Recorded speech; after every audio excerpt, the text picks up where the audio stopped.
बात कम हो रही क्या कुछ आज? बोले बाल कृष्ण भगवान की। और आज भगवान बड़े प्रेम से गोवर्धन लीला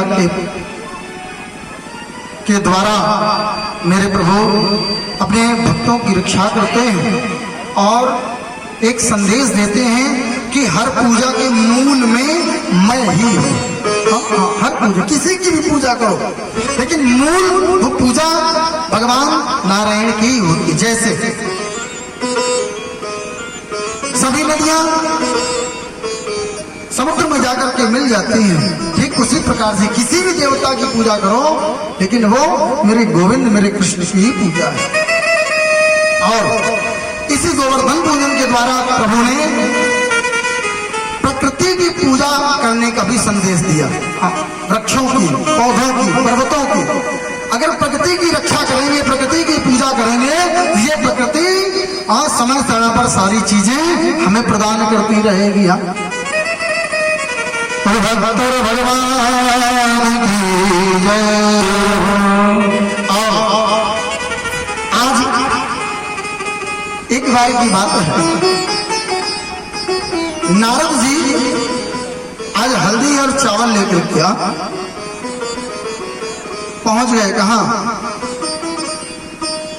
कामदेव पहुंच गए हल्दी और छत लेकर के नारद जी के पास।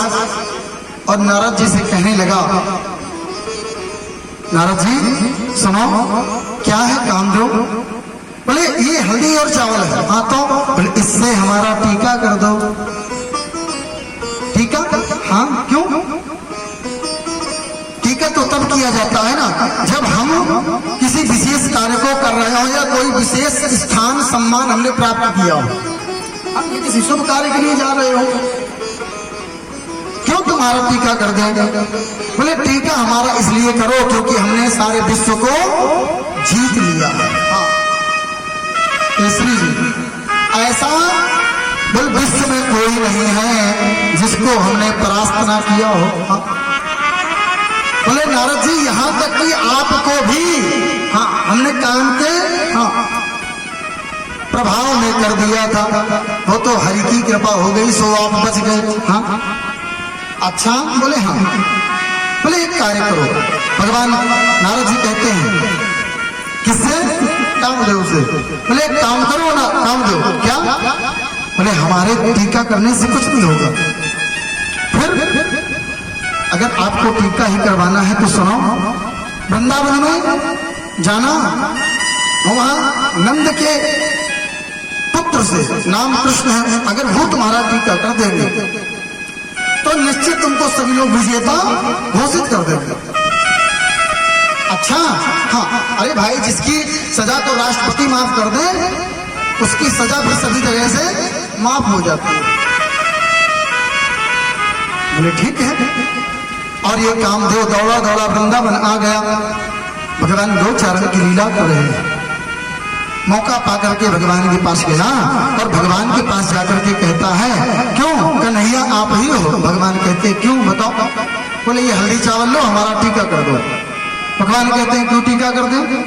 बोले हमने सारे विश्व को, सारे संसार को परास्त कर दिया, हमारा नाम कामदेव है, ऐसा कौन है जो हमारे प्रभाव में ना आया हो?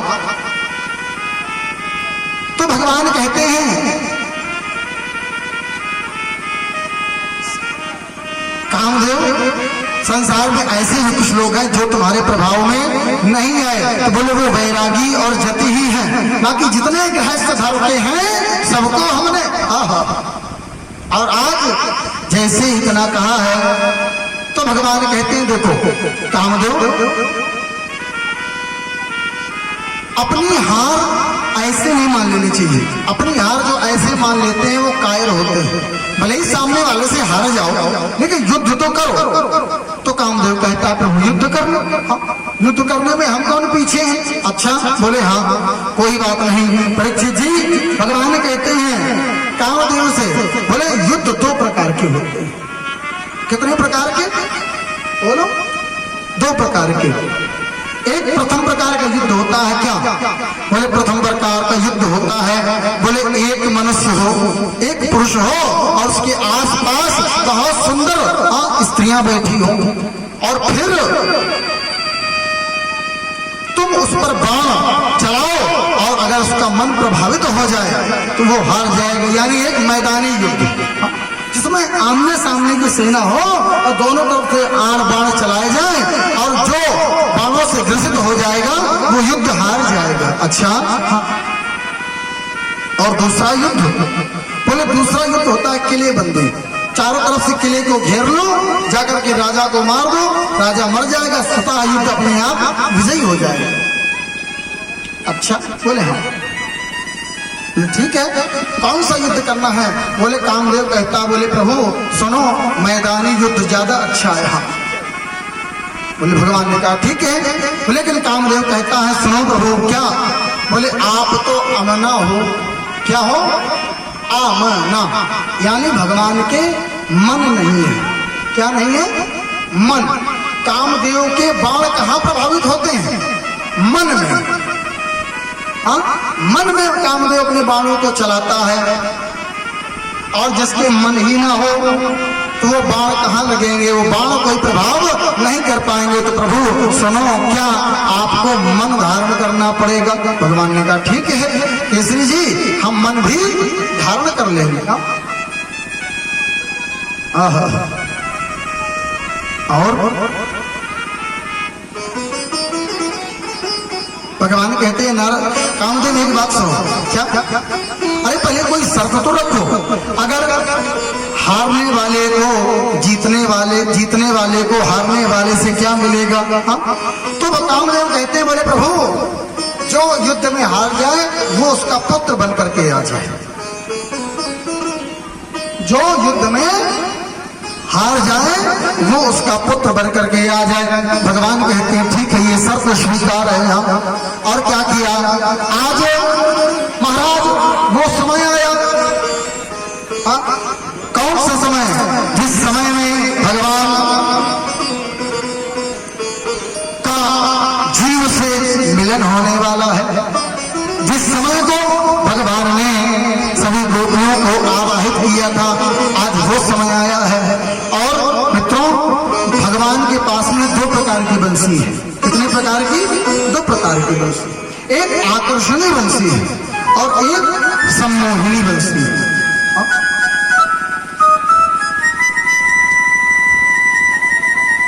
महाराज आकर्षणी बंसी को सदैव भगवान बजाते रहते हैं, सदैव।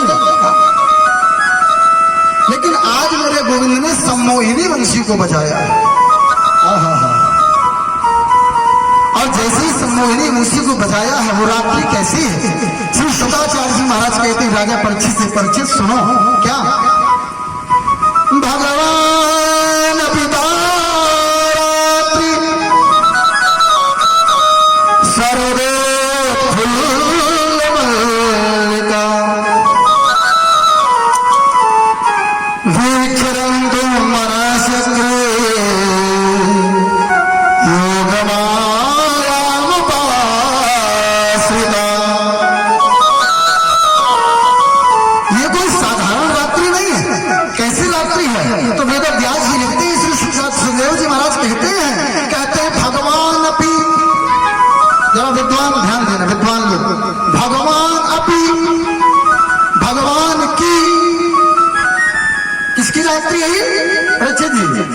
भगवान की, बोला करो, भगवान की, ये भगवान की रात्रि है। अन्य रात्रियां किसकी हैं? तो फिर बोले अन्य रात्रियां ब्रह्मा जी की है। ब्रह्मा जी ने अन्य रात्रियों को बनाया। ये रात्रि किसने बनाई है? भगवान ने। तो भगवान भी, ये भगवान की रात्रि। कैसी रात्रि है? सरदे मल्लिका।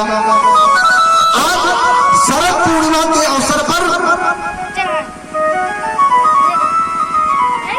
चंद्रमा पूरे विशेष अपने पालों के साथ में, पूरे बल के साथ में, पूरी सुंदरता के साथ में महाराज चंद्रदेव आकाश मंडल पर विद्यमान है। दरअसल हमारे यहाँ बेटियों से पैर न छुआया जाता है। तो जो भी बेटियां हैं, बहनें, हम पैर न छुआ करें, माताएं भी न छुआ करें तो अच्छी बात है, क्योंकि हम माताओं के पुत्र हैं। तो माताओं से भी पैर नहीं छुआना चाहिए, बेटियों से भी छुआना चाहिए। तो पहले दिन हमें बता देना चाहिए, लेकिन हम नहीं बता पाए। तो माताएं और बहनें पैर न छुआ करें तो अच्छी बात है। बोले भगवान की, हाँ, अपने पतियों के पैर जरूर छुओ और रोज छुओ, पर डे। हाँ, भगवान के पैर छुओ, गुरु के पैर छुओ, ठीक है।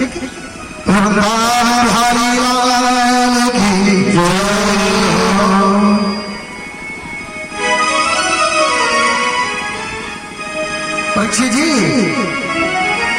आज चंद्रमा पूर्ण शक्ति के साथ और 27 पत्नियों के साथ में आज चंद्रमा आकाश मंडल पर विद्यमान है।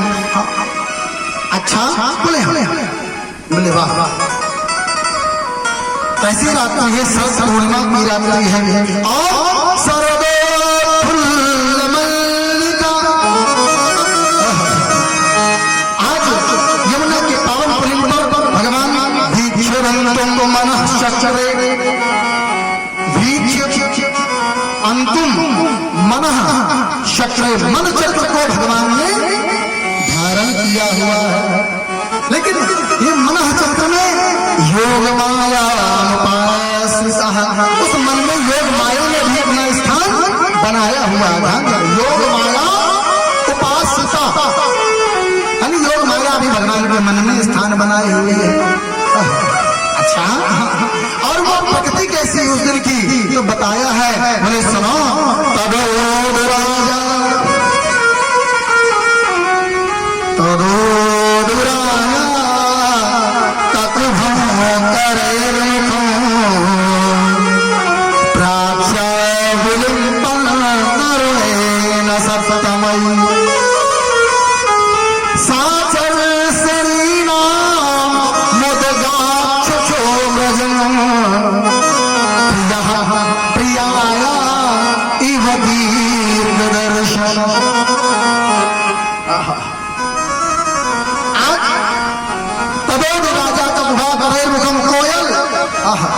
उस रात्रि में बड़ी सुंदर सुंदर गुंजायमान कर रही है। यमुना की पावन पुलिन पर बालू है, और बालू कैसी होती है? श्वेत जैसी होती है, श्वेत नहीं श्वेत जैसी होती है। और उस पर चंद्रमा की किरणें जब पड़ती हैं तो ऐसा लगता है मानो किसी ने यमुना की पावन पुलिन पर सफेद सी चादर बिछा दी हो। महाराज, सफेद सी चादर बिछा दी हो और यमुना की कलकल धारा गुंजायमान करते हुए उस वातावरण को और भी रमणीक बनाती है। महाराज, अच्छा, हाँ, इसके पश्चात बताया बेला, हाँ, और अनेक पुष्प आज अपनी सुगंध को बिखेर रहे हैं, उस वातावरण को सुगंधित कर रहे हैं। बोले भगत और भगवान की जय हो। उसी समय पर मेरे प्रभु ने क्या किया? कामदेव को आवाहन कर दिया। बोले काम आओ, आवाहन है तुम्हारा। और इधर भगवान ने क्या किया? आज महाराज सम्मोहिनी वंशी को बजाया है। निशान गीतम तदनीवर्धनम व्रजाश्रिया कृष्ण गीतमानसा निशम